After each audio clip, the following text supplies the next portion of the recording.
40% des décès, c'est dans les pays pauvres. Alors, ils ont monté 3 stratégies pour éliminer les cancers comme problème de santé publique d'ici 2030 plutôt. Donc, nous sommes en 2023. Normalement, pour l'OMS, il faut que d'ici 7 ans, que ça ne soit pas un problème de santé à grande échelle. Et pour cela, il y a 3 pistes. Le premier piste, c'est de vacciner au moins 90% des filles âgées de 15 ans qui n'ont pas encore eu de rapport sexuel. Mais est-ce que ça sera possible chez nous? On ne sait pas. La deuxième piste, c'est de dépister au moins 70% des femmes en âge de procréer. Donc, les femmes qui sont capables de mettre au monde, c'est souhaitable au moins que 70% de ces femmes-là soient dépistées. Ça, c'est l'OMS qui nous dit ça. Et la troisième stratégie que l'OMS a mise en œuvre, c'est également de prendre en charge les stades préliminaires de la maladie. Donc, les précancers également, on nous conseille de les prendre en charge avant que nous puissions arriver à un stade où ce n'est plus curable. Merci beaucoup, Madame Yvette. Et nous rappelons également à nos téléspectateurs que cette émission est en téléphone ouvert. Si vous avez besoin de participer à cette émission, n'hésitez pas à nous écrire. Notre numéro de téléphone est bien affiché dans vos écrans. Si vous avez des questions, des ajouts, des préoccupations par rapport à ces sujets, notre invité est disponible à vous répondre. Madame, vous avez lancé les cliniques universitaires, suivant une information que les cliniques universitaires a lancé le dépistage gratuit de cancer du col de l'utérus. Comment ça s'est fait? D'abord, il y a une motivation pour ça. Oui. La motivation, c'est que nous avons remarqué que les 2 dernières années, il y a beaucoup de cas de cancer, que ce soit le col, que ce soit les seins, nous recevons des cas de cancer. Mais souvent, ce sont des malades qui arrivent à des stades où vous ne pouvez pas sauver la vie de la personne. Vous l'accompagnez petit à petit jusqu'à son dernier souffle. Alors, nous nous sommes rendus compte que les cliniques universitaires ne sont pas là seulement pour les recherches, mais nous sommes aussi là pour rendre service à la population. Parce que sinon, ça ne sert à rien d'être médecin, d'être chercheur. Et c'est dans les soucis de rendre service à la population que nous avons initié ces campagnes-là de dépistage gratuit du cancer du col de l'utérus pour susciter auprès des femmes, éveiller en elles ces soucis-là de se faire dépister régulièrement. Ce n'est qu'un début, mais nous le faisons régulièrement 3 fois par semaine, chaque mardi, chaque jeudi et chaque samedi à partir de 9h. Ça va être pour une durée et après peut-être il y aura d'autres vagues. Maintenant, pourquoi vous organisez ces dépistages et puis gratuits? Gratuit parce que s'il faut payer, c'est très cher. Ce n'est pas accessible à tout le monde. Les examens que nous sommes en train de faire, ce sont les cliniques universitaires qui ont préfinancé un aspect avec l'accompagnement de la Société congolaise de gynécologie obstétrique que nous appelons la SCOGO parce que Kisangani, c'est le point focal de la région nord-est de la Société congolaise des gynécologues. Donc c'est pour nous aussi un moyen d'être à la page avec les autres régions du pays et d'autres régions du monde, surtout de l'Afrique subsaharienne, où de telles activités sont en train d'être effectuées. Merci beaucoup, Madame Yvette. Comme vous venez d'aider à nos téléspectateurs par rapport à ces sujets, maintenant, qui sont les personnes ciblées à faire ces dépistages? Les personnes ciblées pour les dépistages, ce sont toutes les femmes âgées d'au moins 25 ans. Donc, il faut avoir au moins 25 ans pour venir se faire dépister chez nous et avoir son col, donc son utérus qui n'est pas enlevé. Parce que si c'est une personne qui a déjà été opérée et dont on a enlevé l'utérus, elle n'est plus accessible également pour le cancer de l'utérus, elle n'est pas éligible. Et les femmes enceintes, si elles viennent, en tout cas, nous prenons seulement celles qui sont au premier trimestre, donc avant 3 mois. Après cela, on ne les prend pas. Maintenant, les filles vierges, pourquoi les filles vierges ne sont pas ciblées? Les filles qui n'ont jamais eu de rapport sexuel, je vais l'expliquer comme ça, ne sont pas ciblées parce que le cancer du col de l'utérus est conséquence d'une maladie sexuellement transmissible qui est l'infection au papillomavirus qui atteint le col de l'utérus. Donc il y a des cervicites, des infections du col à répétition qui à long terme arrivent à provoquer le cancer du col après 10 à 20 ans.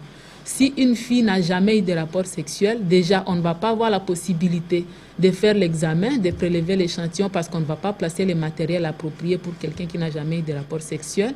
Et de 2, aussi, elle n'a jamais été en contact avec le virus à proprement parler. Donc, ça serait perdre du temps que de prélever chez cette personne-là, la traumatiser pour rien et puis pour ne rien avoir. Oui, madame, vous avez lancé le dépistage gratuit. Est-ce qu'il y a des femmes qui arrivent quand même pour faire le dépistage? Oui, les femmes arrivent. Au début, il y avait un peu de réticence. Nous avons senti qu'il y avait des femmes qui avaient peur et qui nous disaient qu'elles préfèrent ne pas savoir son état et plutôt arriver au stade où la maladie est déclarée que de connaître un état qui va l'inquiéter un peu. Mais pour le moment, nous avons remarqué qu'il y a une augmentation de nombre de personnes qui arrivent. Par séance, on a au moins une dizaine de femmes qui arrivent. Et à partir de la semaine passée, nous avons également lancé le dépistage au centre de santé de référence de Matete, où nous allons 2 fois par semaine. Chaque mercredi et chaque vendredi, nous sommes à Matete à partir de 9 h. Petit à petit, les femmes ont compris les bien fondés et surtout celles qui ont déjà eu à affronter des cas de cancer du col dans la famille, elles sont motivées à venir. Mais, Madame Yvette, est-ce que lorsqu'on est en tête de cancer, quelles sont les conséquences lorsque vous êtes déjà, vous avez déjà atteint le cancer du col de l'utérus? Est-ce que ça peut guérir? Alors, tout dépend du stade auquel vous vous présentez à l'hôpital. Il y a beaucoup de stades. Vous partez du 1er au 4e stade de la maladie. Et pour les premiers stades de la maladie, en tout cas, c'est une maladie qui est totalement curable. C'est là l'avantage que nous avons avec les cancers du col. Ça nous donne beaucoup de temps pour sauver la personne. Seulement, souvent, on est distrait et on ne vient pas à ces moments-là.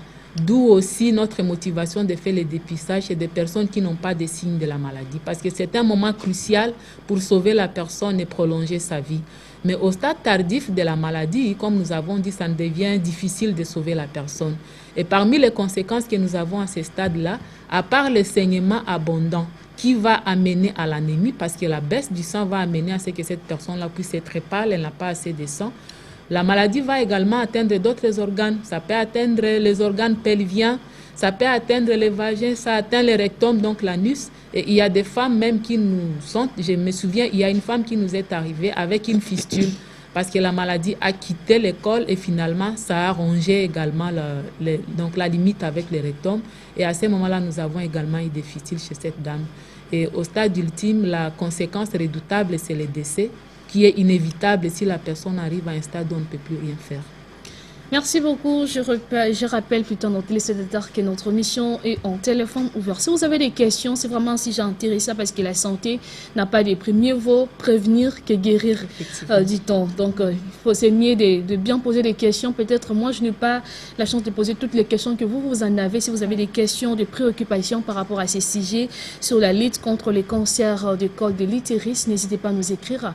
N'hésitez pas à nous appeler. Notre numéro de téléphone est bien affiché dans vos écrans. Madame, il y a encore des gens qui ont peur de venir se faire dépister. Quel conseil donnez-vous à ces genres de femmes? Aux personnes qui hésitent, leur disons que nous sommes encore là pour un temps. C'est une opportunité qui est donnée mais qui ne va pas être éternelle. Donc c'est périodique parce que ça implique des coûts. Donc pour celles qui ont encore le désir de se faire dépister, nous les exhortons à profiter de cette opportunité-là. Je ne sais pas quelle est la raison qui retient certaines femmes à ne pas venir, mais nous les encourageons à venir.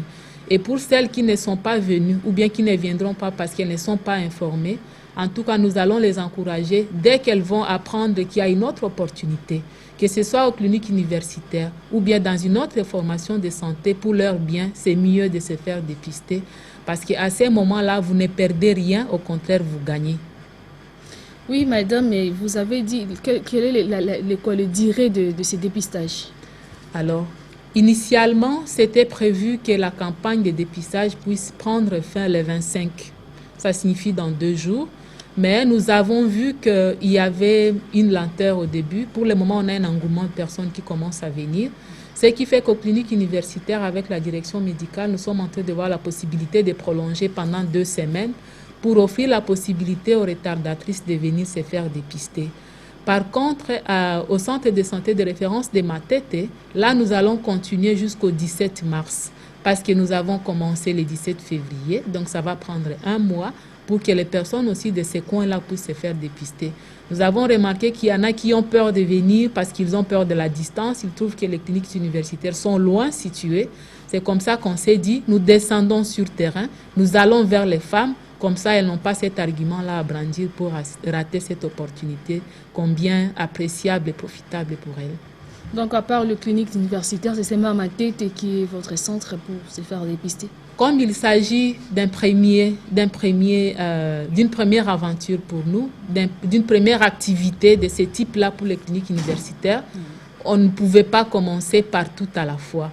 Nous avons commencé aux cliniques universitaires pour d'abord maîtriser tous les contours de ces campagnes. Et maintenant, nous avons ajouté les centres de santé de référence Matete également. Ensuite, nous allons voir, peut-être les prochaines années, nous allons descendre également vers d'autres centres de santé. Question pour nous de nous rapprocher davantage de la base. Mais commencer partout à la fois, ça pouvait être difficile de gérer. Oui, Madame Yvette, il y a des gens que vous avez déjà dépistés. Lorsque vous apprenez que la personne que vous avez dépistée atteint le cancer de col de l'utérus, qu'est-ce que vous faites à ce moment-là? Vous lui donnez des médicaments gratuits ou c'est comment? Alors, tout dépend du stade, tout dépend du stade de la maladie. Il y a des aspects que nous prenons en charge, mais pas à 100%. Dans le cadre de la campagne, il y a des moments où nous avons besoin de recourir à d'autres examens, en plus de ce que nous sommes en train de faire gratuitement, notamment l'échographie ou bien des examens de laboratoire, autres que ce que nous sommes en train de faire. Dans le cas du dépistage, ce que nous faisons gratuitement, c'est le dépistage du cancer et puis le dépistage de l'anémie en fait. Ce sont les deux là qui sont gratuits. Mais si on sort de ces explorations-là pour le bien de la personne, on nous a accordé la possibilité de faire payer la personne à 50%. La même chose également pour des cas qui nécessitent des interventions chirurgicales. En tout cas, elle paie les 50% de ce qu'elle devait payer en temps normal pour leur prise en charge, en attendant que nous puissions avoir d'autres possibilités, peut-être plus tard, de les prendre en charge totalement gratuitement. Merci beaucoup. Nous sommes presque arrivés à la fin de cette émission. Madame, quel message laissez-vous aux femmes? Parce qu'il y a encore des femmes qui ont peur de venir se faire dépister. Quel message lancez-vous à ces genres de femmes pour qu'ils prennent en charge et qu'ils viennent plutôt se faire dépister? Nous disons aux femmes qui hésitent encore, mais qui ont eu l'information de venir et d'informer d'autres personnes éligibles également de venir. Parce que je vous avoue que si vous avez déjà eu à affronter cette maladie dans votre famille ou bien par quelqu'un de proche, vous ne voudriez pas avoir un deuxième cas dans la famille. C'est une maladie qui tue, qui fait souffrir avant de mourir également. Donc c'est mieux d'en profiter quand c'est possible de guérir de la maladie. Madame Yvette, votre mot de la fin par rapport à cette émission? Notre mot de la fin, c'est de vous remercier beaucoup de nous avoir donné l'opportunité de parler et d'atteindre une grande couche de la population à travers la RTNC. Merci à la RTNC, merci à celles qui nous ont suivis. Merci surtout de répandre les formations pour que pour le temps qui reste, le maximum de femmes qui peuvent venir nous arrivent pour les dépistages. Pour ceux qui sont au courant des gens à travers cette émission, qui vous trouvent où pour venir se faire dépister? Aux cliniques universitaires, chaque mardi, jeudi et samedi à partir de 9h, vous venez à la réception, vous dites que vous êtes venu pour les dépistages, on va vous orienter à l'endroit qui convient. Ou bien au centre de santé de référence Matete. Si vous êtes à Mangobo, vous venez là chaque mercredi et vendredi. En tout cas, vous serez bien reçus. Mesdames et messieurs, vous étiez tellement nombreux en train de nous suivre à travers cette émission. Moi, c'est Moto. Aujourd'hui, nous avons eu à suivre, à parler sur la lutte contre le cancer des cols de l'utérus parce que c'est une maladie vraiment qui tue. C'est mieux vaut prévenir que guérir, comme on dit. Vraiment, vous étiez tellement nombreux en train de nous suivre. Nous disons sincèrement merci à notre réalisateur Ebondo Kasongo. Et derrière la caméra, c'était Fabrice Méli. Et la prise de son a été supervisée par Madame Anastasie Mboula. Et devant votre télévision, c'était votre humble animatrice, Blantyne Bofola. Blantyne Bofola Balai, c'est la fille en couleur idéale. Béokib. Et nous disons sincèrement merci à notre invitée, Madame Yvette Néema, d'avoir accepté, d'avoir honoré notre invitation. Je pense que ça ne sera pas la dernière fois. Chaque fois encore, on aura des sujets très importants sur ce qui concerne la femme. On n'hésitera pas à vous inviter. Nous disons merci à tout le monde qui nous ont suivis et on se retrouve le jeudi prochain à la même heure. Lève-toi par le glaive de ta matière grise, brise cette phallocratie qui te bestialise. Femme, même dans l'ombre, sois la lumière du monde.